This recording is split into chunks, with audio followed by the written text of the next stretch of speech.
ہے سوگ جس جگہ بھی شہ مشرقین کا، خود پرسا زہرا لیتی ہے اس نور عین کا۔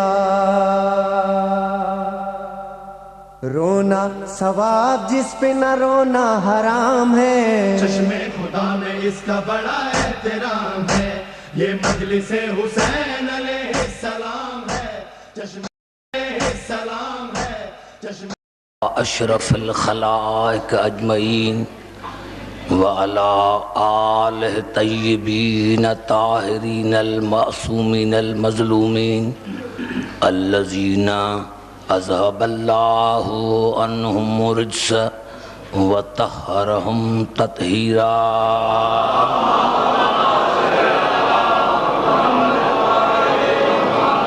اما بعد فقد قال اللہ سبحانہ وتعالی فی محکم کتاب المبین، بسم اللہ الرحمن الرحیم، یا ایہا الانسان ما غرق برب الکریم الذی خلقک فسواک فعدلک فی ای صورت ما شاء رکبک۔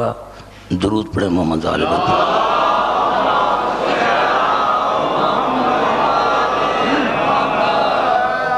سمعین حیات معنوی پر آج ہی ہماری 7ویں نشست ہے۔ ارشاد خداوندی ہے، اے انسان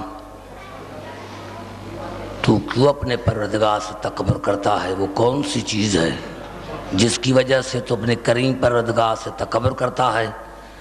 وہ تمہارا کریم پروردگار جس نے تجھے خلق کیا، تمہارا تصفیہ کیا اور تجھے عدل کے ساتھ بنایا، اور پھر جس صورت میں اس نے چاہا تجھے پیدا کیا۔ آج کی گفتگو میں یہاں سے شروع کرنا چاہتا ہوں جہاں رات میں نے چھوڑی تھی۔ رات میں نے عرض کیا تھا،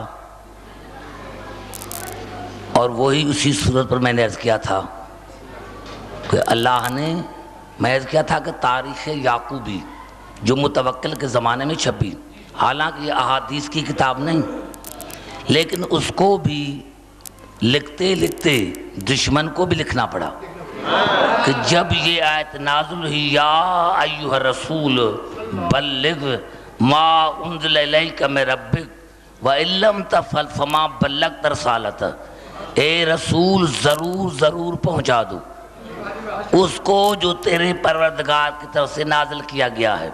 اگر آپ نے وہ کر کے نہ دکھایا، یہ نہیں کہ پہنچایا نہیں، کر کے نہ دکھایا تو آپ نے میری رسالت کا کوئی کام نہیں کیا۔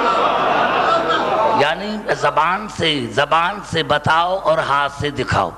میں نے کیا تھا کہ اس کے بعد آیت نازل ہوئی، اور کس نے کہا؟ تاریخ یعقوبی کے مصنف نے کہا کہ پھر آیت نازل ہوئی الیوم، جب رسول نے بلند کر کے علی کو کہا کہ من کنت مولا ہو فہذا علی مولا ہو، اللہم وال من والا، جس کا میں مولا اس کا یہ علی مولا۔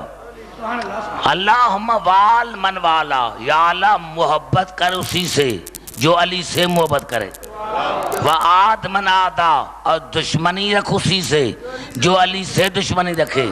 کہا بس یہ رسول نے کہا کہ پورا کیا، اور آیت نازل ہوئی الیوم یئس الذین کفروا من دینکم۔ میرے حبیب آج کافر آپ کے دین سے مایوس ہو گئے۔ میں نے عرض کیا تھا کہ غدیر میں تو سارے مسلمان تھے، سارے حاجی تھے، صحابی تھے، یہ کافر کہاں سے آ گئے؟ اس لفظ کو یاد کرنا تاکہ میں آئندہ چل کر کل رات اس کو بتاؤں گا، اس پر گفتگو کروں گا لفظ کافر پر۔ آج کافر آپ کے دین سے مایوس ہو گئے۔ فلا تخشوہم واخشون، اب ان سے ڈرنے کی کوئی ضرورت نہیں ہے، آپ صرف مجھ سے ڈرا کریں۔ الیوم اکملت لکم دینکم، آج میں نے تمہارے لیے تمہارے دین کو مکمل کیا۔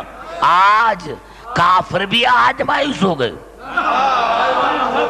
آیت قبلہ ایک ہے، ایک ہی آیت ہے جو پوری میں پڑھنا چاہتا ہوں. آج کافر آپ کے دین سے مایوس ہو گئے، اب ان سے ڈرنے کی کوئی ضرورت نہیں ہے. میں خدا تمہارے لیے کافی ہوں، اور آج میں نے تمہارے لیے تمہارے دین کو مکمل کیا.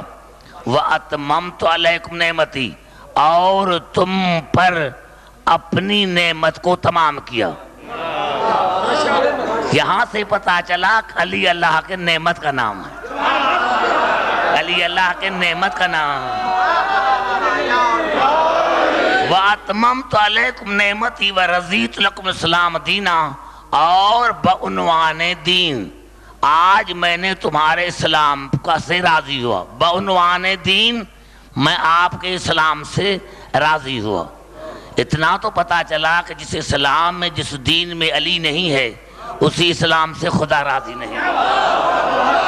اب دیکھیں تقریر میری شروع ہو گئی. تقریر میری یہاں سے شروع ہوتی ہے کہ نعمت کی معنی کیا ہے. ہمارے علماء نے لکھا، مفسرین نے لکھا کہ قرآن ویسے ایک کی فضیلت 14 کی فضیلت ہے، ایک کی فضیلت 14 کی فضیلت ہے، لیکن اعتبارات کے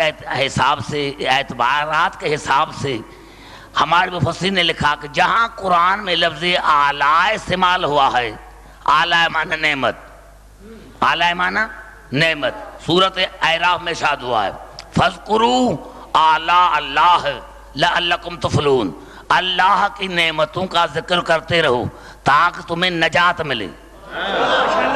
میں نے کہا کہ انسان کو تھوڑا سا بھی عقل ہو تو سمجھ جائے گا فَاذْكُرُوا آلاء اللہ لعلکم تفلحون، اللہ کی نعمتوں کا ذکر کرتے رہو تاکہ تم نجات پا سکو. اگر نعمتوں سے مراد یہ کھانے پینے کی چیزیں ہیں پھر تو سارے شکر کرتے ہیں.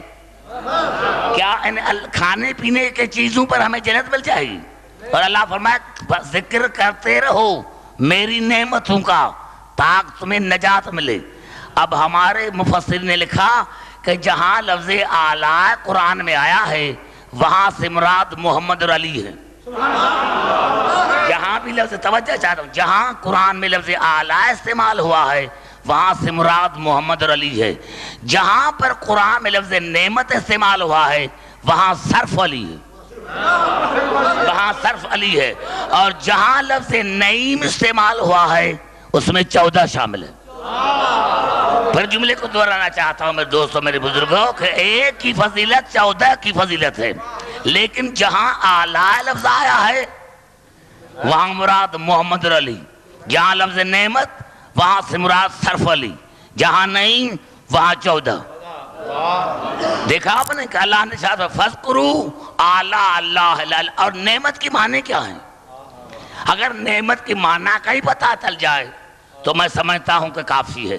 نعمت معنی انعام، نعمت معنی فائدہ، نعمت معنی فضل، نعمت معنی حق. یہ 4 معنی مسلمانوں نے لکھا ہے المنجد میں. کیا معنی نعمت کی؟ نعمت معنی انعام، نعمت معنی فائدہ، نعمت معنی حق، نعمت معنی فضل. جنت کا تعلق عدل سے نہیں ہے، جنت کا تعلق فضل سے.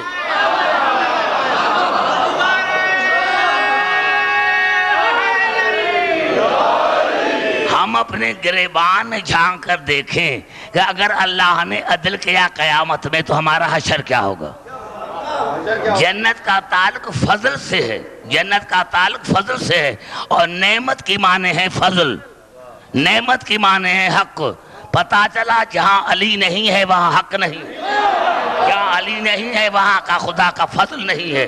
اور نعمت کی معنی ہے فائدہ. جہاں علی نہیں ہے وہاں فائدہ نہیں ہے، وہاں گھاٹا ہی گھاٹا ہے. تو میں نے کیا میرے دوستوں، میرے بزرگوں کو، اب اللہ نے ارشاد فرمایا. دیکھو کتنی عجیب آیتیں ہیں، اور مجھے پتا نہیں کہ یا مجھے سمجھ میں نہیں آتی ہے یا مسلمانوں کو. جب اللہ نے فرما دیا کہ نعمت علی میرے نعمت کا نام ہے تو اللہ نے ارشاد فرمایا سورۃ نحل میں افبالباطل ہم یؤمنون وبنعمت اللہ ہم ینکرون. افبالباطل یؤمنون وبنعمت اللہ ہم یکفرون. کیا تمہارا باطل پر ایمان ہے، تمہارا اللہ کی نعمت پر اعتبار نہیں؟ یعنی تمہارا اللہ کی تمہارا شیطان پر بات تو شیطان ہے، یعنی تمہارا شیطان پر ایمان ہے اور اللہ کی نعمت سے انکار کرتے ہو، کیا مانے؟ یہ قرآن ہے، افبالباطل یؤمنون وبنعمت اللہ یکفرون، کیا تمہیں باطل پر ایمان ہے اور اللہ کی نعمت سے انکار کرتے ہو؟ یعنی شیطان پر تمہیں یقین ہے کہ شیطان زندہ بھی ہے، حاضر ناظر بھی ہے، تمہیں شیطان پر یقین ہے، تمہیں شیطان پر یقین ہے کہ شیطان حاضر ناظر بھی ہے، شیطان زندہ بھی ہے، اور تمہیں علی پر یقین نہیں ہے، تمہیں علی پر یقین نہیں ہے کہ علی زندہ ہے، علی حاضر ناظر ہے۔ یہی جو آیت ہے یعرفون نعمت اللہ ثم ینکرونہا واکثرہم الکافرون، اللہ کی نعمتوں کا جانتے ہیں، یعرفون نعمت اللہ، اللہ کی نعمتوں کو جانتے ہیں، ثم ینکرونہا، لیکن جان بوجھ کر اس کا انکار کرتے ہیں، واکثرہم الکافرون، اور میں اکثر کافروں کی ہے۔ پھر وہی مسئلہ آئے گا کہ کون ہے وہ غیر مسلم جو اللہ کی نعمتوں کا انکار کرے؟ کسی غیر مسلم نے اللہ کی نعمت کا انکار نہیں کیا۔ یعرفون نعمت اللہ ہے ثم ینکرونہا واکثرہم الکافرون، اللہ کی نعمتوں کو جانتے ہیں اور جاننے کے بعد جان بوجھ کر اس کا انکار کرتے ہیں، اور میں اکثرت کافروں کی ہوتی ہے۔ اب اس کا شان نزول کیا ہے؟ ہمارے ائمہ نے فرمایا کہ جب آیت نازل ہوئی انما ولیکم اللہ، اللہ تمہارا ولی، بھئی گھبرا تو نہیں گے؟ انما ولیکم اللہ، اللہ تمہارا ولی، ورسولہ، اس کا رسول تمہارا ولی، والذین آمنوا الذین یقیمون الصلاۃ ویؤتون الزکاۃ وہم راکعون، اور وہ مومن بھی تمہارے ولی ہیں جو قائم کرتے ہیں نماز کو اور زکوٰۃ دیتے ہیں حالت رکوع میں۔ اب مقصد یہ ہے، اب اندھیرا یہ ہو گیا کہ ولی کی معنی کہا دوست، کہ اللہ تمہارا دوست ہے، اللہ تمہارا دوست ہے، تمہارا، تو یہ تمہارے کون ہیں؟ تمہارے کون ہیں؟ اللہ تمہارا دوست، تمہارے میں تو پوری کائنات ہے، اس میں شیطان بھی ہے، نمرود بھی ہے، فرعون بھی ہے، ابو جہل بھی ہے۔ کیا اللہ ابو جہل کا دوست ہے؟ فرعون کا دوست ہے؟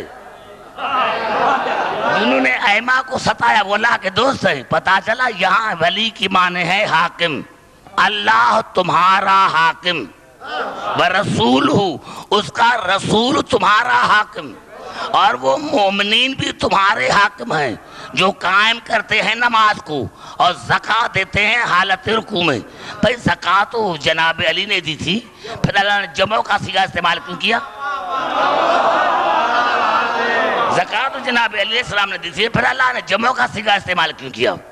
اگر اللہ جمع کا صیغہ استعمال نہ کرتا تو مسلمان کہتے کہ جس طرح نبوت رسول پر ختم ہو گئی اس طرح ولایت علی پر ختم ہو گئی۔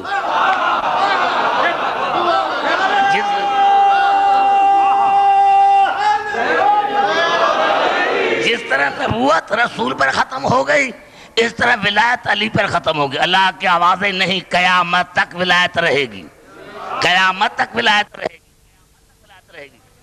اللہ تمہارا حاکم، ایک بات یاد رکھیں، کلمہ پڑھا جاتا ہے حاکم کا، کلمہ حاکم کا پڑھا جاتا ہے۔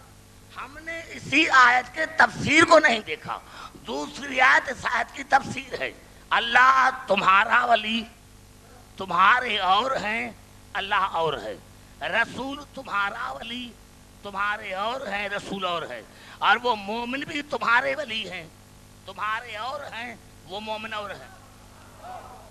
اندازہ لگایا آپ نے؟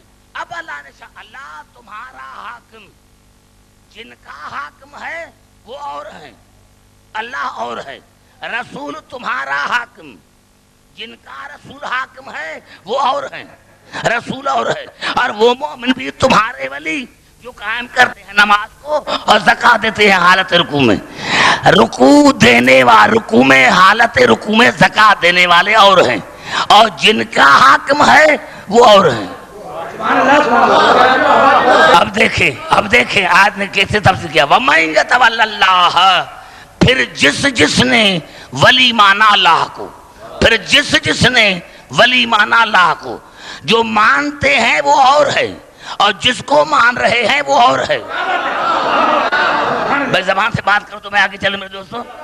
وَمَن يَتَوَلَّ اللَّهَ، جس نے مانا حاکم اللہ کو وَرَسُولَهُ، اور جس نے مانا حاکم رسول کو، وَالَّذِينَ آمَنُوا، یہ والذین پہلے والذین کا، یہ والذین بدل ہے اس پہلے والذین کا، وہ مومن جو قائم کرتے ہیں نماز کو اور زکات دیتے ہیں حالت رکوع میں، یہ والذین اس سے پہلے کا بدل ہے۔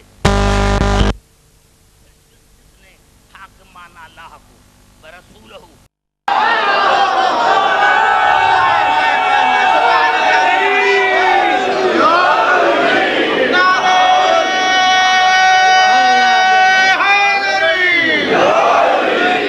بھائی آپ گھبرا تو نہیں گئے نا؟ دیکھیں گھبرا تو مجھے چاہیے جو اتنی محنت کرتا ہوں، مجھے گھبرانا چاہیے، آپ تو گھبرا گئے۔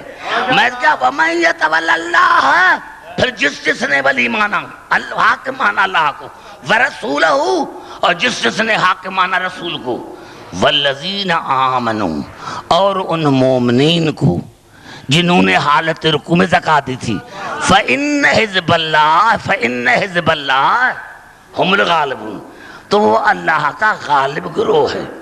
میں کیا کہ امام فخر رازی نے لکھا کہ جب صحابہ کرام نے رسول سے پوچھا یا رسول یہ غالب گروہ کون ہے، آپ نے فرمایا ہم شیعۃ اللہ، یہ اللہ کے شیعہ ہیں۔ پتا چلا جو اللہ کے شیعہ ہوتے ہیں، پتا چلا جو اللہ کے شیعہ ہوتے ہیں ان کا کلمہ ہوتا ہے لا الہ الا اللہ محمد رسول اللہ علی ولی۔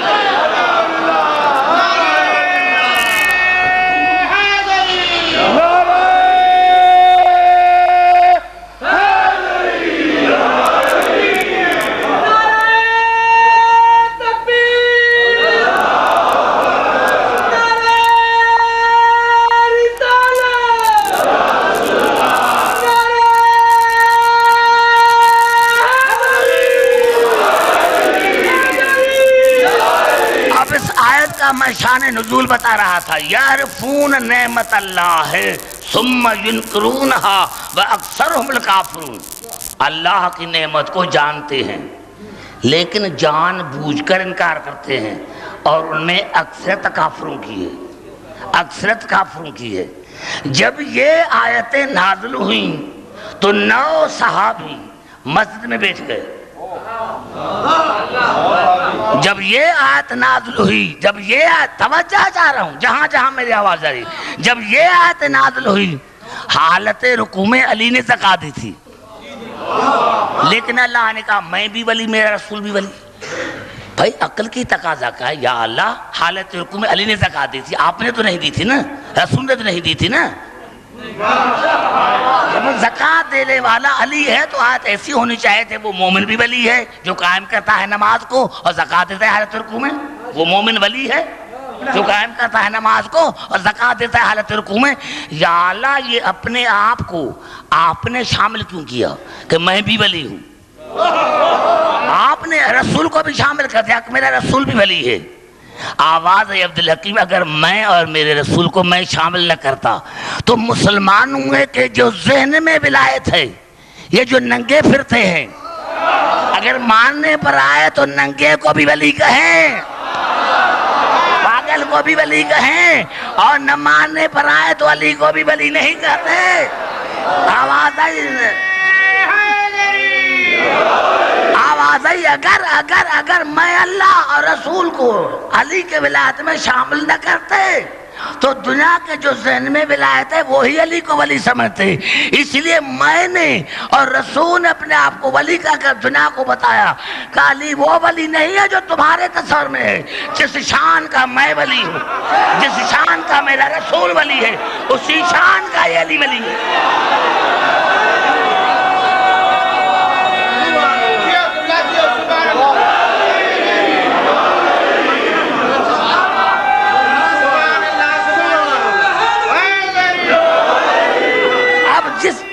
اب جس معنی میں اللہ ولی، اسی معنی میں رسول ولی، اسی معنی میں علی ولی، اب جو معنی کرو ولی کی، لیکن جس معنی میں اللہ ولی، بس فرق اتنا ہے کہ اللہ اپنی ذات میں ولی ہے اور یہ بإذن اللہ ولی ہے، فرق اتنا ہے، کوئی فرق نہیں ہے، اللہ اپنی ذات میں ولی ہے، یہ بإذن اللہ ولی ہے۔ تو جب 9 صحابی مسجد میں گئے، اب پہلے تو بتاؤ کہ جو مسلمان یہ ترجمہ کرتے ہیں کہ اللہ تمہارا دوست، تو 9 صحابیوں نے کیا سمجھا تھا؟ مسجد میں گئے اور ایک دوسرے کو کہنے لگے کہ دیکھو آج اللہ نے علی کو حاکم بنا دیا ہے، آج اللہ نے علی کو حاکم بنا دیا ہے، اگر علی ہے حاکم تو ہم بنیں گے محکوم، اگر نہیں مانتے تو پھر قرآن کا انکاری، اب کیا فیصلہ ہے؟ تو 9 کے 9 نے کہا کہ ہم نے پہلے علی کو کب مانا ہے، یہ الفاظ ہے ہمارے تفاسیر میں کہ ہم نے پہلے علی کو کب مانا ہے، بس یہ کہنا تھا یا اللہ نے آیت نازل کی یعرفون نعمت اللہ ثم ینکرونہا واکثرهم الکافرون، یہ میری نعمت کو جانتے ہیں لیکن جان بوجھ کر انکار کرتے ہیں، اور ابھی یہ مسلمان ہوئے ہی نہیں ہیں۔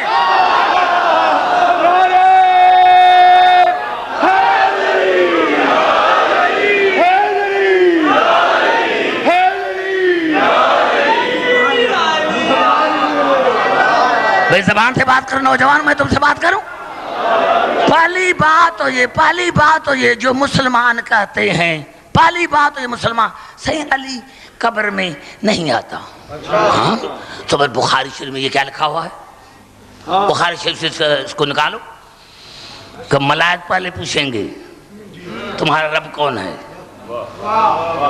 تو کچھ خاموش بھی ہوں گے جس طرح مجلس میں خاموش ہوتے ہیں،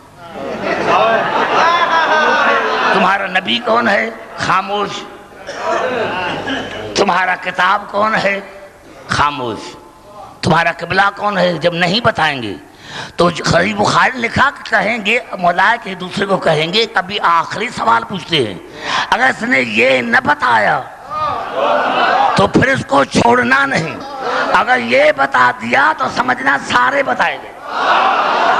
ما تقول فی ھذا الرجل، ما تقول فی ھذا الرجل، بتا یہ مرد کون ہے، پتا چلا قبر میں کوئی مرد آتا ہے، یہ بخاری ما تقول فی ھذا الرجل، ما تقول فی ھذا الرجل، بتا یہ مرد کون ہے، پتا چلا مرد قبر میں آتا ہے، اب تم نے نام نہیں لکھا لیکن رسول نے خیبر میں بتا دیا تھا، رسول نے خیبر میں بتا دیا تھا کہ رجل کون ہے، لَأُوتِيَنَّ الرَّایَةَ غَدًّا رَجُلًا، کل میں علم ضرور اس کو دوں گا جو رجل ہے، پتا چلا علی قبر میں آتا ہے۔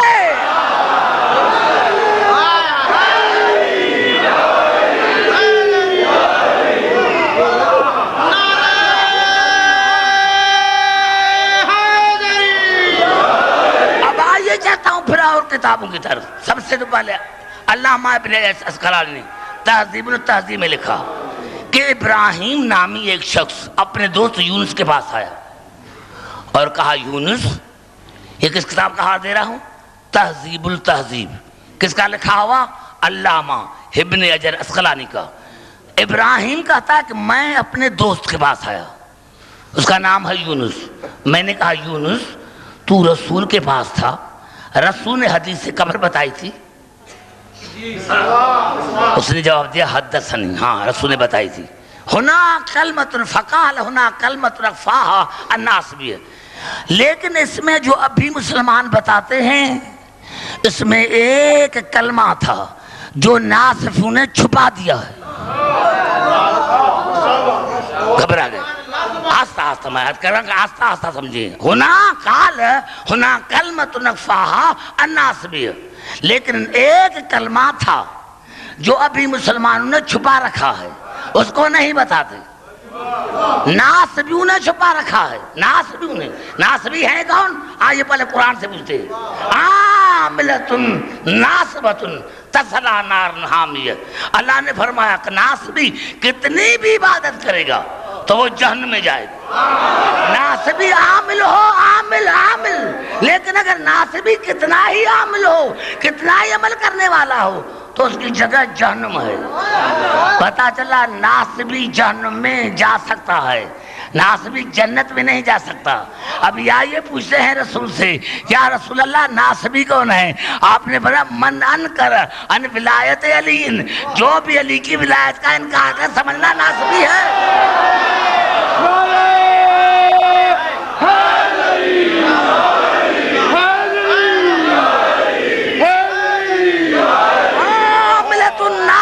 عاملۃ ناصبۃ تصلی نار حامیہ، ناسبی کتنا عبادت گزار کیوں نہ ہو لیکن جائے گا جہنم میں۔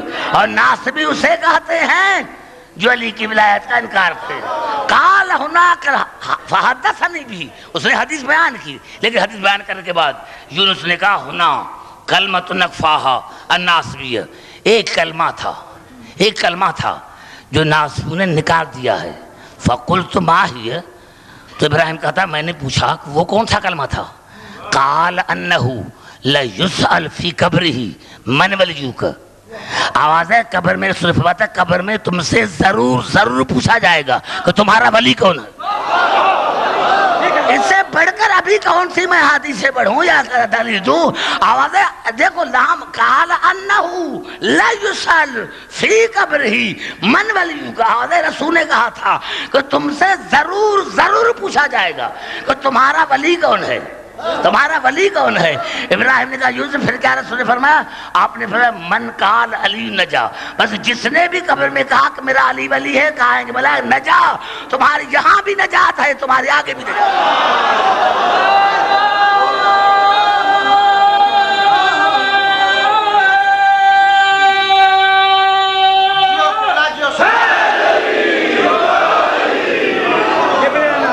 بزرگوں زبان سے بات کرو، بزرگوں کی دعائیں جو ہے وہ میرے لیے زبان سے بات کرو، کیونکہ اگر یہاں علی کرنے کی عادت بڑھ گئی تو پھر قبر میں بھی کرو گے، قیامت میں بھی کرو گے، قیامت اگر یہاں تجھے علی کرنے سے کچھ گھبراہٹ ہوتی ہے تو معاف کرنا، نقصان علی کا نہیں ہے، نقصان آپ کا ہے۔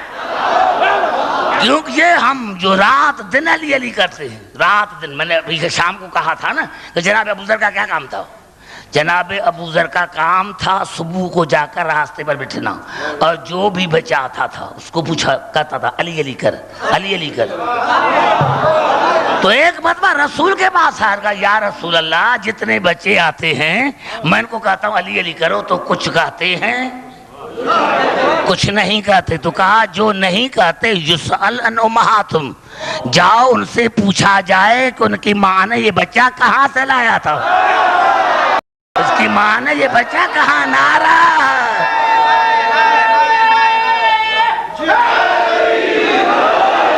ان کی ماں سے پوچھا جائے کہ یہ بچہ کہاں سے لایا تھا، تو علی وہ کرتا ہے جو حلال زیادہ ہوتا ہے۔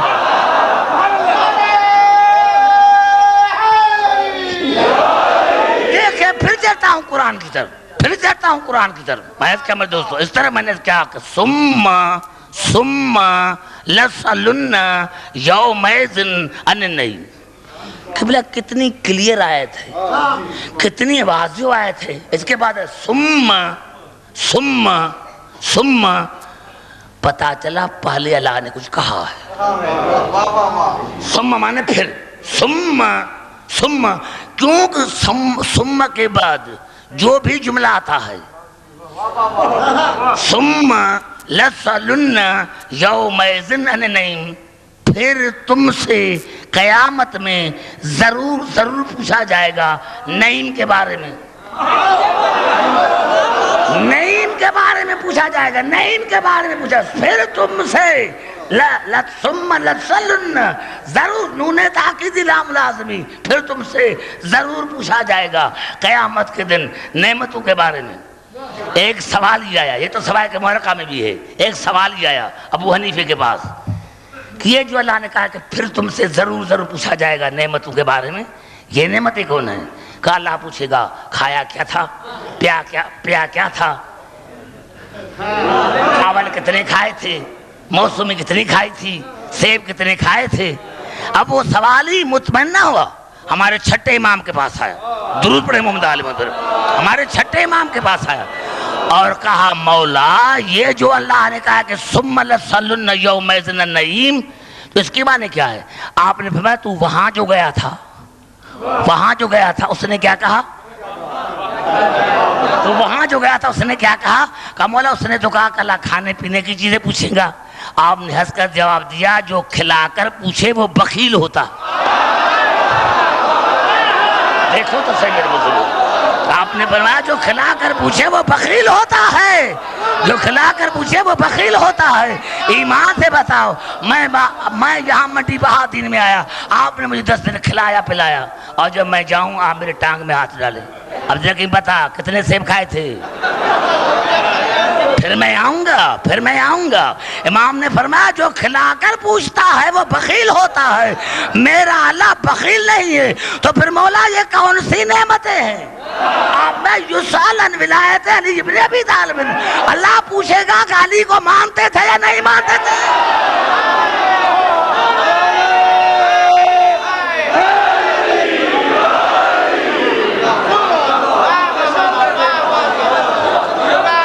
جہاں میری آواز جا رہی ہے میں کہا نہیں میں ایسے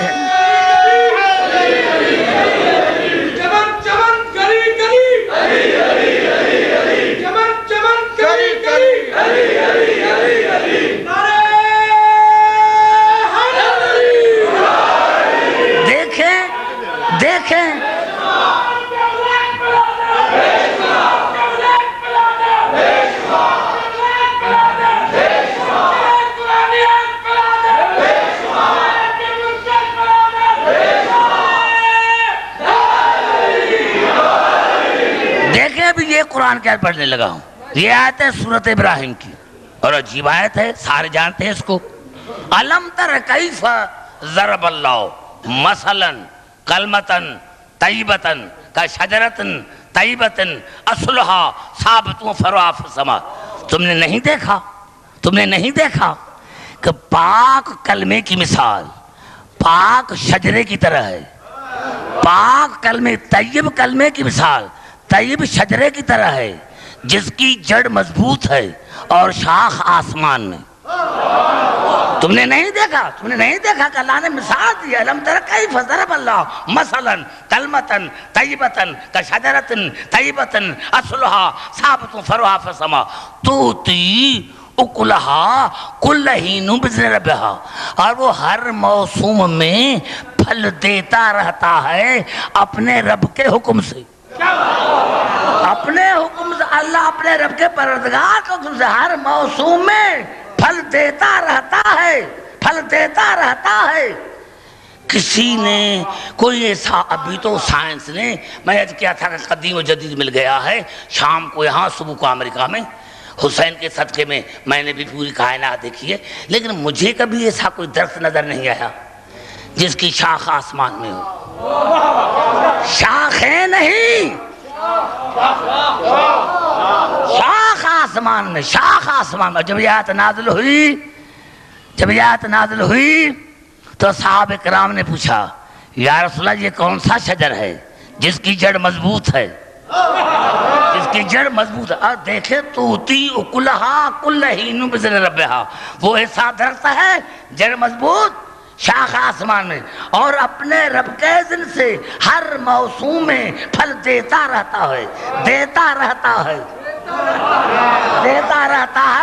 رہے گا ہر موسم میں۔ رسول سے پوچھا صحابہ کرام یا رسول یہ کون سا شجر ہے؟ آپ نے فرمایا کل کعبے میں آنا، آپ نے فرمایا کل کعبے میں آنا تو میں تجھے شجر بھی دکھاؤں گا شاخ بھی دکھاؤں گا، کل کعبے میں آنا میں تمہیں دکھاؤں گا، کل کعبے میں آنا۔ دوسرے دن علی کعبے میں آئے، رسول کعبے میں آئے، صحابہ کرام دیکھے یا رسول اللہ درخت دکھاؤ وہ کون سا شجر ہے، وہ کون سا شجر ہے؟ علی کو رسول نے کاندھے پر اٹھایا، اور جب کاندھے پر اٹھایا دیکھو صحابو انا شجرۃ طیبۃ، وہ شجر طیب میں رسول ہوں، فانا اصلھا وہ جڑ میں ہوں، وعلی فرعھا علی اس کی شاخ ہے، علی اس کی شاخ ہے، علی اس کی شاخ ہے۔ عجیب جملہ ہے، وفاطمۃ لقاء، یہ سا لفظ ہے چاچا، میرے سادات ہو گئے سادات، لکھا ہوا نہیں، اگر لام پر زیر دیکھو تو مطلب پھر جائے گا، وفاطمت لقاہا، اور فاطمہ اسی درخت کا پیوند ہے، یعنی اگر فاطمہ ہٹ جائے تو نہ رسالت رہتی ہے نہ امامت رہتی ہے۔ بڑا جملہ ہے میرے دوستو، اگر آپ نے غور سے سنا ہوگا تو، نعرہ حیدری انا شجرۃ طیبۃ، وہ شجر طیب میں رسول ہوں، فانا اصلہا، اس کی اصل میں ہوں، وعلی فرعہا، علی اس کی شاخ ہے، وفاطمت لقاہا، فاطمہ اس کا پیوند ہے، والائمۃ ثمرہا، حالانکہ ثمر کی جمع اسمار ہے، لیکن یہاں نہیں کہا رسول اسمار نہیں کہا، ثمر کہا، ثمر معنی پھل بھی، ثمر کی معنی ہے اولاد، رسول نے ثمرہا کہا، والائمۃ ثمرہا، اور اس کی اولاد علی فاطمہ کی اسی شجر کے پھل ہیں، پھل نہیں اولاد ہیں، یعنی جو آئمہ ہوں گے، جو آئمہ ہوں گے اس کی اولاد سے، وہ اس کا پھل ہے، وہ اس کا پھل ہے، وہ شیعتنا اوراقہا، اور شیعہ اس کے پتے ہیں، وہ شیعتنا اوراقہا، اور شیعہ اس کے پتے ہیں، شیعہ اس کے پتے ہیں۔ میں آگے نہیں چلوں گا، پوری حدیث پھر نہیں پڑھ رہا ہوں، انا شجرۃ طیبۃ، وہ شجر طیب میں رسول ہوں، فانا اصلہا، اصل میں ہوں، وعلی فرعہا، علی اس کی شاخ ہے، فاطمۃ لقاہا، فاطمہ اس کا پیوند ہے، والائمۃ ثمرہا، اور آئمہ جو ہیں وہ ثمر ہیں، وشیعتنا اوراقہا، اور شیعہ ہمارے پتے ہیں، پتوں کا تعلق شاخ سے رہتا ہے، پتوں کا تعلق شاخ سے ہوتا ہے، قبلہ وہاں جڑ سے نہیں ہوتا، پتوں کا تعلق شاخ سے ہوتا ہے۔ اب دیکھو رسول کس طرح کرا، من تعلق بفرعہا نجا، جس نے بھی شاخ سے تعلق رکھا وہ نجات پا گئے۔ یہ جو میں حوالہ دے رہا ہوں، یہ حوالہ دے رہا ہوں تاریخ مدینہ کا، تاریخ مدینہ کا، تاکہ میں تکلیف ہو جائے۔ من تعلق بفرعہا نجا، جس نے بھی تعلق رکھا شاخ سے وہ نجات پا گیا۔ ومن زاغ ہوا، ومن زاغ ہوا، ومن زاغ ہوا، اور جس نے شاہ کو چھوڑ دیا وہ گر کر ہلاک ہو گیا، جس نے شاہ کو چھوڑ دیا وہ گر کر ہلاک ہو گیا۔ توجہ، میرا مقصد کچھ اور ہے، اس حدیث کے بیان کرنے کا مقصد کچھ اور ہے۔ محمد بن حرب ہلالی، درود پڑھیں محمد عالم پر، یار لاؤڈ اسپیکر نے بڑا تنگ کیا ہے، لیکن کیا کروں، اب نبھانا ہے۔ میں کیا میرے دوستوں، میرے بزرگوں، میری قابلیت بڑھتی نہیں ہے، بھائی گھبرا تو نہیں گئے؟ محنت کر، آپ کی وجہ سے میں محنت کر رہا ہوں، توجہ چاہ رہا ہوں۔ محمد بن حرب ہلالی، محمد بن حرب ہلالی، یہ ہمارے تفسیر برہان کے الفاظ ہیں۔ محمد بن حرب ہلالی ہمارے چھٹے امام کے پاس آیا اور آ کر بیٹھ گیا۔ جب بہت دیر گزر گئی، امام نے فرمایا محمد بن حرب ہلالی، تمہارے دل میں کچھ ہے؟ مولا میرے دل میں کچھ ہے، ساری رات مجھے نیند نہیں آئی۔ کہا تم بتاتے ہو یا میں بتاؤں، وہ مسئلہ کیا ہے؟ یہ تفسیر برہان ہے، تم بتاتے ہو یا میں بتاؤں، وہ بات کون سی ہے؟ کہا رسول کے بیٹے آپ ہی بتائیں وہ بات کون سی ہے جس نے ساری رات مجھے نیند کرنے نہیں دی۔ کہا محمد بن حرب ہلالی، تم نے ساری رات سوچا ہے کہ رسول تو وہ تھا جس کو اونٹنی بھی اٹھاتی تھی، جانور بھی اٹھاتے تھے، اس کو علی کعبے میں اٹھا کیوں نہ سکے؟ نہیں سمجھ میں آیا، اتنا بڑا میرا سمجھ نہیں ہے۔ کہا ساری رات میں نے سوچا ہے، ساری رات میں نے سوچا ہے کہ میرے رسول تو وہ تھے جو جانوروں پر سواری کرتے تھے، جن کے سواری جانور ہوتے تھے، اونٹنی اونٹ، لیکن اس کو علی کعبے میں اٹھا کیوں نہ سکے؟ ہاں ایسا یہی سوال ہے۔ آپ نے فرمایا دیکھ، اگر علی رسول کو اٹھاتے، اگر رسول کو علی کعبے میں اٹھاتے، اگر علی اٹھاتے تو دنیا کہتی کیا ہوا، ہمارے نے بھی تو اٹھایا تھا۔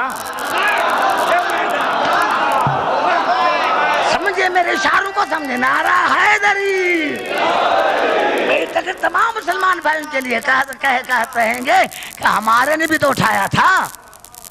ہمارے نے بھی تو اٹھایا تھا، اسی لیے علی سوار ہوئے، کیونکہ رسول کے جو کاندھے تھے اس پر لکھا ہوا تھا، ایک تو لا الہ الا اللہ، دوسری طرف محمد رسول اللہ، یا ایک طرف لا الہ الا اللہ محمد رسول اللہ، دوسری طرف نصر من اللہ فتح قریب، اور اس پر تھے علی کے پاؤں، اس پر تھے علی کے پاؤں۔ رسول کے اٹھانے کا مقصد یہ تھا کہ جس طرح میں معصوم ہوں اس طرح یہ علی معصوم ہے۔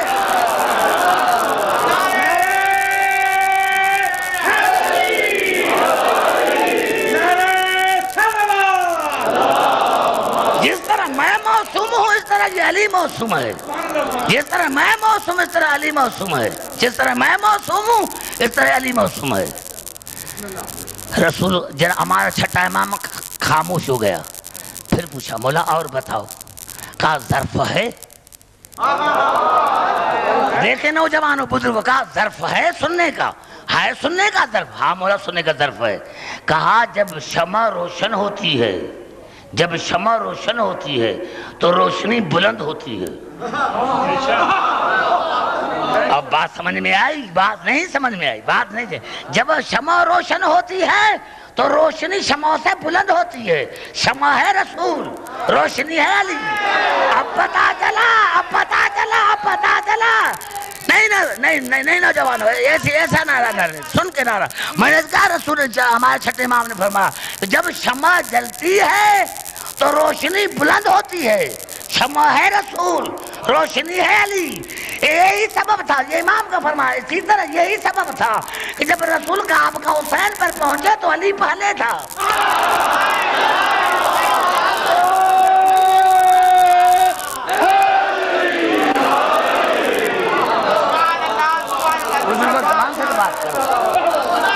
نعرہ حیدری۔ جب شمع جلتی ہے تو روشنی بلند ہوتی ہے، جب شمع جلتی ہے تو روشنی بلند ہوتی ہے۔ کہا یہی سبب ہے۔ کہا مولا اور بتائیں۔ کہا ظرف ہے؟ کہا ظرف ہے سننے کا؟ کہا ظرف ہے سننے کا۔ کہا جب مولا علی دوش رسول پر سوار ہوا تو رسول نے پوچھا یا علی کیف وجدت نفسک، یا علی اپنے آپ کو کیسا سمجھ رہے ہو؟ یا علی کیف وجدت نفسک، یا علی اپنے آپ کو کیسا سمجھ رہے ہو؟ فقال لو شئت لنلت فوق السماء، لو شئت لنلت فوق السماء۔ آواز یاسر اگر میں چاہتا کہ آسمان کو چھو لیتا، میں اتنا بلندی پر ہوں، میں اتنا بلندی پر ہوں، میں اتنا بلندی پر ہوں، میں اتنا بلندی پر ہوں کہ اگر چاہوں تو آسمانوں کو قبضے میں ہے، ساری کائنات میرے قبضے میں ہے، کائنات میرے قبضے میں، کائنات میرے قبضے میں، کائنات میرے قبضے میں۔ اور کہا ہلالی جب علی اترے تو ہنسنے لگے۔ رسول نے پوچھا یا علی ہنس کیوں رہے ہو؟ کہا یا سے اتنی بلندی سے اترا کوئی چوٹ نہیں لگی۔ یا رسول اللہ اتنی بلندی سے اترا کوئی چوٹ نہیں لگی۔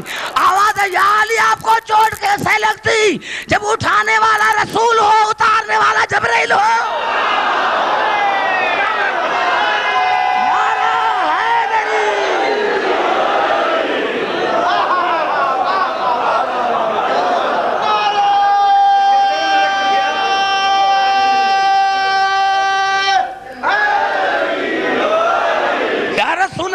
یا رسول اللہ میں اتنی بلندی سے اترا اور مجھے چوٹ نہیں لگی۔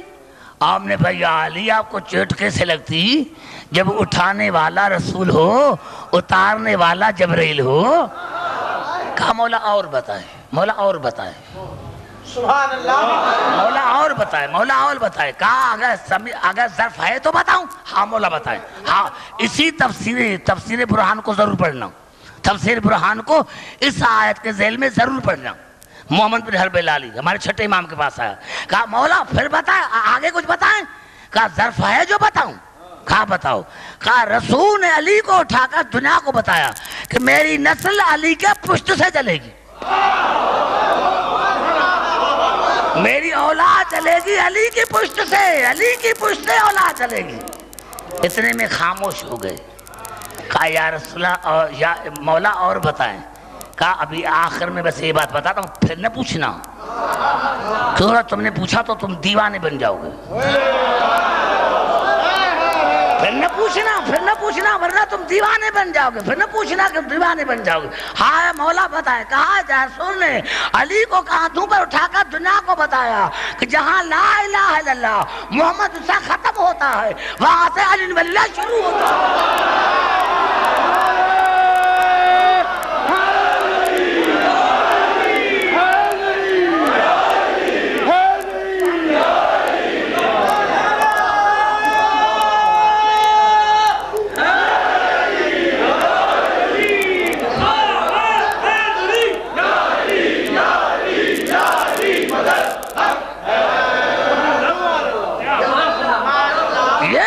ہماری زندگی یہ ہے، ہم مرے کیوں؟ مرے وہ جس کا امام مرے، مرے وہ جس کا امام مرے۔ اور کیا بتایا اللہ نے؟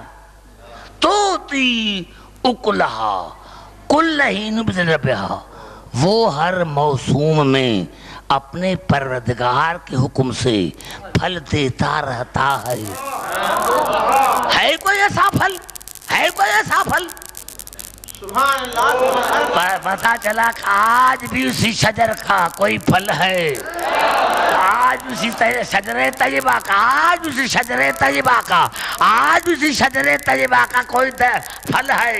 72 مذاہب میں شیعہ مذہب میں یہی فرق ہے کہ 72 کے پاس نہیں، ہمارے پاس ہمارا 12واں ہے۔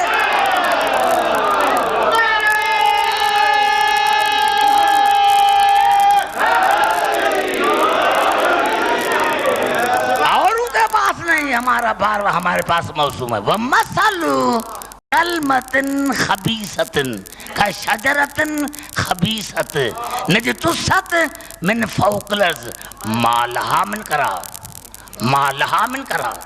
کتنا عجیب مثال ہے۔ میں علی کی محبت کی مستی میں تقریر کو وائنڈ اپ کرنا چاہتا ہوں، خدا کرے سمجھے جو میں کر رہا ہوں۔ میں نے کہا کہ آپ زیادہ مجھ سے سمجھتے ہیں۔ وَمَثَلُ كَلْمَةٍ خَبِيثَةٍ كَشَجَرَةٍ خَبِيثَةٍ نَجْتُثَّتْ مِنْ فَوْقِ الْأَرْضِ مَا لَهَا مِنْ قَرَارٍ۔ اور خبیث کلمے کی مثال، پتہ چلا کلمہ خبیث بھی ہوتا ہے،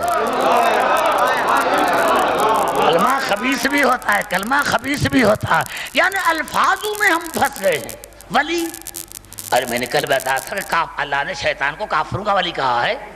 ولی علی بھی ہے، ولی شیطان بھی ہے، وہ اللہ کا ولی ہے، یہ کافروں کا ولی ہے۔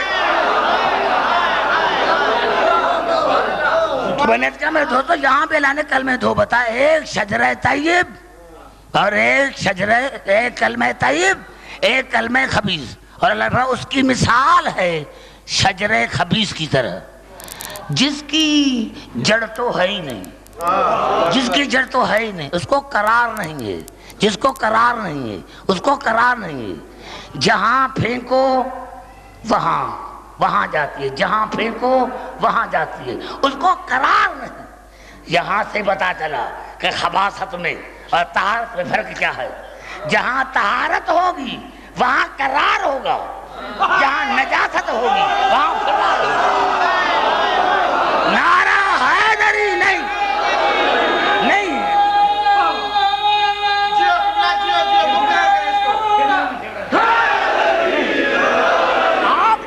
ٹیک دے کر بیٹھے ہوئے، میں آپ کو آئندہ آؤں گا بیٹھے نہیں دوں گا، ابھی تو میں آپ کا مہمان ہوں، آپ کا خود میں کر رہا ہوں۔ میں دوستو میں آپ سے ابھی تو میں کچھ نہیں کہنا چاہتا، میں کہا وَمَثَلُ كَلْمَةٍ خَبِيثَةٍ كَشَجَرَةٍ خَبِيثَةٍ نَجْتُثَّتْ مِنْ فَوْقِ الْأَرْضِ مَا لَهَا مِنْ قَرَارٍ۔ اور خبیث کلمے کی مثال ہے خبیث شجرے خبیث کی طرح، جس کی جڑ تو ہوتے ہی نہیں، وہ زمین کے اوپر رہتی ہے، زمین کے اوپر رہتی ہے، اس کو قرار تو ہوتا ہی نہیں ہے۔ ہاں زمین کے اوپر رہتی ہے، جب چاہو فرار۔ تو پتا چلا جہاں طہارت ہوگی، جہاں شجرہ طیب ہوگا، جہاں کلمہ طیب ہوگا وہاں قرار ہوگا، اور جہاں خباثت ہوگی وہاں فرار ہوگا۔ اب جا کر رات ڈھونڈنا کہ بھاگا کون اور میدان میں قرار کون رہا۔ سر ہلا رہے ہیں.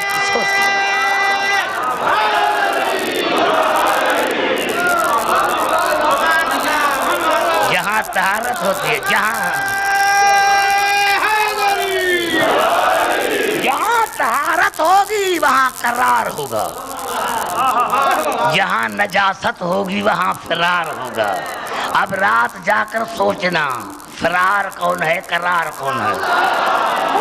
اگر یہ تمہیں سمجھ میں آئے تو تمہیں کلمہ بھی سمجھ میں آ جائے گا. جب تک تمہیں خبیث سمجھ میں نہیں آئے گا تب تک تمہیں شجرہ طیب سمجھ میں نہیں آئے گا، کلمہ طیب سمجھ میں نہیں آئے گا. سبحان اللہ سبحان اللہ. ہاں جہاں 14 ہیں یہ شجرہ ہے طیبہ، اور یہی شجرہ طیبہ ہے جس کے لیے اللہ آدم کو کہا تھا کہ اس کے قریب نہ جانا. یہی شجرہ طیب ہے جس کے لیے اللہ نے آدم کو کہا تھا اس کے قریب نہ جانا. ادھر ارادہ کیا کہ میں بھی ایسا بنوں تو اللہ نے جنت سے نکال دیا.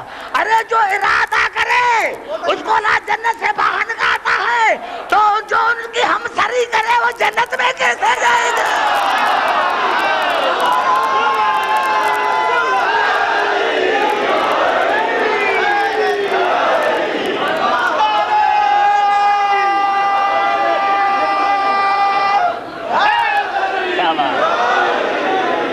بات سن میرے دوستو، یہی ہیں وہ. میں کہتا ہوں میرے پاس قبلہ ایک ہی، میرے پاس ایک ہی سوال، جو میں کسی مولوی سے کوئی سوال نہیں کرتا، سارے میرے پاس آتے، میں ان سے ایک ہی سوال کرتا ہوں کہ بتاؤ کربلا کا واقعہ حسین حق پر تھا یا یزید؟ جتنی مساجد ہیں ان سے لکھوا کے لکھ رہا کہ یزید حق پر تھا یا حسین پر حق پر تھا. کبھی نہیں لکھ دیں گے کہ حسین حق پر تھا، کبھی نہیں لکھ دیں گے. میں آپ لکھ دوں کیوں؟ اگر لکھ دیتے ہیں کہ حسین حق پر تھا تو پھر ان سے پوچھو کہ صحابی کے بیٹے بھی تھے، وہ کربلا میں حسین کے ساتھ کیوں نہیں تھے؟ دیکھنے میں تو یہ آتا یہ تو وہاں یزید کے لشکر میں تھے، سب سے پہلے انہوں نے یزید کی بیعت کی تھی. پتا چلا میں دوستو، کیونکہ یہ شجرہ طیب کے پاس تو کبھی گئے نہیں، یہ کلمہ طیب کے پاس تو کبھی گئے نہیں. ہاں، اور حسین نے بھی ایسے چنے تھے جہاں نجاست کا داغ نہیں تھا. حسین نے بھی ایسے چنے تھے. پھر مجھے حکم آئے کہ میں شہزاد قاسم کی شہادت پڑھوں. میرے دوستوں، میرے بزرگوں، میں نے کیا تھا میرے دوستوں کہ کب تک میں تو دوستوں رونے کے لیے 3 الفاظ کافی ہیں: حسین، کربلا، شام. رونے کے لیے 3 لفظ کافی ہے: حسین، کربلا، شام. یہ رونے کے لیے کافی ہے. میرے دوستوں، میرے بزرگوں، میں نے کیا تھا میرے دوستوں کہ یہ شہزادہ قاسم جب جناب حسن کی شہادت ہوئی ہے، جناب حسن کی شہادت ہوئی، جناب حسن کو زہر ملا، تو یہ شہزادہ قاسم 2.5 برس کا یا 3 برس کا تھا. رات کو ماں نے کہا بیٹا جاؤ پھوپھی کو بتاؤ کہ آپ کے بھائی کو زہر مل گئی ہے. 2.5 برس کا بچہ تھا. بابا کا ماما سر میں ڈالا، دروازے پر آیا. دروازے پر جناب عباس پہرا دے رہے تھے. یا ایک مرتبہ پوچھا کون ہو؟ زینب کے دروازے پر آنے والا. بس یہ کہنا تھا یا اندر سے آواز ہے عباس اس کو نہ روک، میرے باں نے ساری رات مجھے نیند نہیں کرنی. عباس میری ماں نے مجھے ساری رات نیند نہیں کرنے دی، میرے بھائیا کو زہر مل گئی ہے، میرے بھائیا کو زہر مل گئی. اور میرے دوستو جب جناب حسین آیا، جناب زینب آئی اور وصیتیں ہونے لگی، تو جناب قاسم کو حسن نے سینے پر لٹایا اور لٹا کر کہا بیٹا میرے بھائیا کا خیال رکھنا، کربلا میں نہیں ہوں گا، اپنے چچا اپنے مولا حسین کا خیال رکھنا. خیال رکھنے کا نام آیا. کہا بابا میں ایسی قربانی دوں گا کہ اوروں کی لاشیں خیمے میں آئیں گی، میری لاش بھی خیمے میں نہیں آئے گی. بابا اوروں کی لاشیں پہچانے میں آئیں گی، میری لاش پہچانے میں نہیں آئیں گی. ہاں میرے دوستو وہ کربلا کا واقعہ وہ آ گیا. میرے دوستو ہر روز شب عاشور حسین نے جب خیموں کا معائنہ کیا، معائنہ کرتے کرتے جب میں فروا کے خیمے کے دروازے پر آیا تو دیکھا وہ میں فروا رو رہی ہے اور کرے قاسم بیٹا میں سید زادی نہیں ہوں، قاسم بیٹا میں سید زادی نہیں ہوں، اگر آپ کا باپ ہوتا تو مجھے مشکل نہ پڑتی۔ میں نے کیا تھا یہ جناب ام فروا اتنی محجوبہ بھی تھی کہ ساری زندگی حسین کے سامنے نہیں آئی۔ یہ جناب ام فروا اتنی محجوبہ تھی، اتنی پردے دار تھی کہ ساری زندگی حسین کے سامنے نہیں آئی تھی۔ میرے دوستو رات شب شروع ہوئی، آدھی رات گزر چکی تھی، یا جناب ام فروا نے کہا جناب قاسم کو بیٹا جاؤ تو صحیح اپنے مولا سے پوچھ کر آؤ کہ تمہارا نام مرنے والوں میں ہے، تمہارا نام شہید ہونے والوں میں ہے۔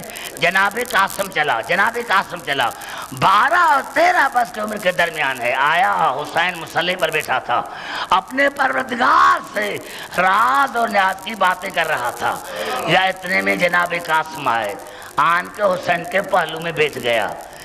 جناب حسین نے جو پیچھے دیکھا تو دیکھا کہ حسن کا بیٹا بٹھا ہوا ہے۔ جناب قاسم کو اٹھایا، گود میں بٹھا لیا اور کہا بیٹا بیٹا مجھے آپ کے سینے سے بھائی حسن کی خوشبو آ رہی ہے، مجھے آپ کے سینے سے حسن کی خوشبو آ رہی ہے، بیٹا کیوں آئے ہو اسی وقت؟ میں نے تمہیں کہا تھا کہ سو جانا۔ کہا ماما، کہا چچا، مولا مجھے اماں نے بھیجا ہے اور اماں نے کہا ہے کہ حسین سے جا کر پوچھ کے بتاؤ کہ تمہارا نام مرنے والوں میں ہے یا نہیں۔ حسین نے گلے سے لگایا اور کہا بیٹا آپ کا تو کیا، آپ کے چھوٹے بھائی اصغر کا بھی نام ہے، اصغر کا نام آیا، اصغر کا نام آیا۔ یہ جناب قاسم نے انگڑائی لی اور اٹھ کر کہا مولا میرا بھائیا تو اتنے چھوٹا ہے جو گھٹنوں پر بھی چل نہیں سکتا، بتاؤ یہ کیا کام ہمارے خیموں تک پہنچائے گی؟ یہ کہنا تھا، گلے سے لگایا، بیٹا جاؤ کس کی مجال ہے جو تمہاری موجودگی میں کوئی خیموں تک پہنچے۔ جناب قاسم آیا، ماں کے آگے بیٹھ گیا، ماں کے آگے بیٹھ گیا، خاک پر بیٹھ گیا، کہا بیٹا کیا مولا نے کچھ نہیں بتایا؟ کہا ماں مجھے پرانے کپڑے پہناؤ، یہاں سے نجف نامی شہر قریب ہے، وہاں میرے دادا کی مزار ہے، میں وہاں جاؤں گا، دادے کو کہوں گا دادا آپ کا بیٹا مجھے اجازت نہیں دے رہا، آپ کا بیٹا مجھے اجازت نہیں دے رہا، مولا آپ کا بیٹا مجھے اجازت نہیں دے رہا۔ جناب میں فروا اٹھی، انگلی میں پکڑا جناب قاسم کی، جناب زینب کے خیمے میں آئی اور آتے ہی کہا آقا زادی اگر حسن ہوتا تو آج مجھے آپ کے خیمے میں آنا نہ پڑتا، میں مجبور ہوں، میں بیوہ ہوں، ہاں مجھے اپنے بھائی سے بتا کر بتا کہ میرے بچے کی قربانی قبول ہے یا نہیں، میرا بچے کا مرنے والوں میں نام ہے یا نہیں۔ اب جناب زینب نے سر پر چادر لی اور اپنے بھاوج کو لے کر حسین کے خیمے میں، جیسے ہی حسین نے بھاوج کو دیکھا اٹھ کر سلام کیا اور کہا بھاوج تمہارا اس وقت کیا کام آیا نے کا؟ جناب زینب نے کہا بھیا یہ اسی لیے آئی ہے کہ اس کو بتاؤ کہ قاسم کا نام مرنے والوں میں ہے یا نہیں، بس یہ کہنا تھا۔ یا حسین نے کہا ہاں بھاوج، ہاں بابی جان، اگر قاسم کی قربانی اصغر سے بڑھ نہ جائے، اگر قاسم کی قربانی اکبر سے بڑھ نہ جائے تو مجھے حسین کہہ کر نہ ماننا، جاؤ جا کر سو۔ شب عاشور گزری، 10ویں کا دن چڑھا، لاشوں کو لاشیں آنے لگی، ایک مرتبہ حسین آیا، بابی جان قاسم میرے حوالے کرو، بابی جان قاسم میرے حوالے کرو۔ اب جناب حسین نے قاسم کہا کہ مجھے حوالے کرو۔ جناب رباب نے کہا ارشاد فرمایا مولا جب میں مدینے سے چلی تھی میرے دل میں تمنا تھی کہ میں اپنے بیٹے کی شادی کروں گی، مولا آج میرا بیٹا شادی کرنے کے لیے جا رہا ہے، مولا مجھے اجازت ہو میں اپنے بیٹے کو کپڑے پہناؤں۔ جو صندوق تھی حسین نے اٹھائی، جناب زینب کے خیمے میں آئے، اب جو کپڑے تھے جناب زینب نے پہنائے، جو حسن کا تاج تھا وہ حسین نے پہنایا۔ جناب سکینہ دوڑتی ہی آئی، پھپھی اماں مجھے اجازت دو میں قاسم بھیا کو جوتی پہناؤں، اماں مجھے اجازت دو میں بھیا کو جوتی پہناؤں۔ جناب سکینہ نے جناب قاسم کو جوتی پہنائی۔ اب اتنا چھوٹا تھا جناب قاسم کہا اور شہید جب گئے ہیں تو خود سوار ہو کر گئے، لیکن قاسم اتنا چھوٹا تھا کہ حسین نے گود پر اٹھا کر قاسم کو گھوڑے پر سوار کیا، اور ادھر قاسم چلے، ادھر حسین ریت کے ٹیلے پر کھڑے ہو گئے، زینب خیمے کے دروازے پر کھڑی ہو گئی، اور جناب رباب مسلح پر بیٹھ گئی، جناب رباب مسلح پر بیٹھ گئی۔ میرے دوستو تھوڑی دیر گزری، یا قاسم گھوڑے سے گرے، ادھر قاسم گھوڑے سے گرے، حسین ریت کے ٹیلے پر گرے، زینب خیمے کے دروازے پر گری، اور قاسم کی ماں سجدے میں گری۔ یا اللہ تمہارے لاکھوں احسان ہے کہ میری قربانی قبول ہو گئی۔ ہاں گھوڑے سے جیسے ہی گرا، ارے میرے دوستو ہم جناب قاسم کی پہمالی پڑھتے ہیں، پہمال تو سارے لاشیں ہوئی تھی، لیکن یہ قاسم کے پہمالی کا کیوں پڑھتے ہیں؟ قاسم کے پہمالی کا اسی لیے پڑھتے ہیں اور جو شہداء تھے ان پر گھوڑے تب دوڑائے گئے شہادت کے بعد، لیکن قاسم ابھی زندہ ہی تھا کہ گھوڑے دوڑائے گئے، قاسم ابھی زندہ ہی تھا کہ گھوڑے دوڑ گئے۔ اور ہمارے بار امام نے فرمایا کہ میرا سلام ہو کربلا کے نازم ترین شہزادے پر، جن کی بائیں طرف کی پسلیاں دائیں طرف آ گئی تھی اور دائیں طرف کی پسلیاں بائیں طرف آ گئی تھی۔ ارے حسین جیسا شہنشاہ قاسم کو وہاں لایا جہاں اکبر کی لاش تھی، اور اوپر سے کہ یا اللہ آج میں حسین غریب ہو گیا، یا اللہ آج میں حسین غریب ہو گیا۔ ماتم حسین۔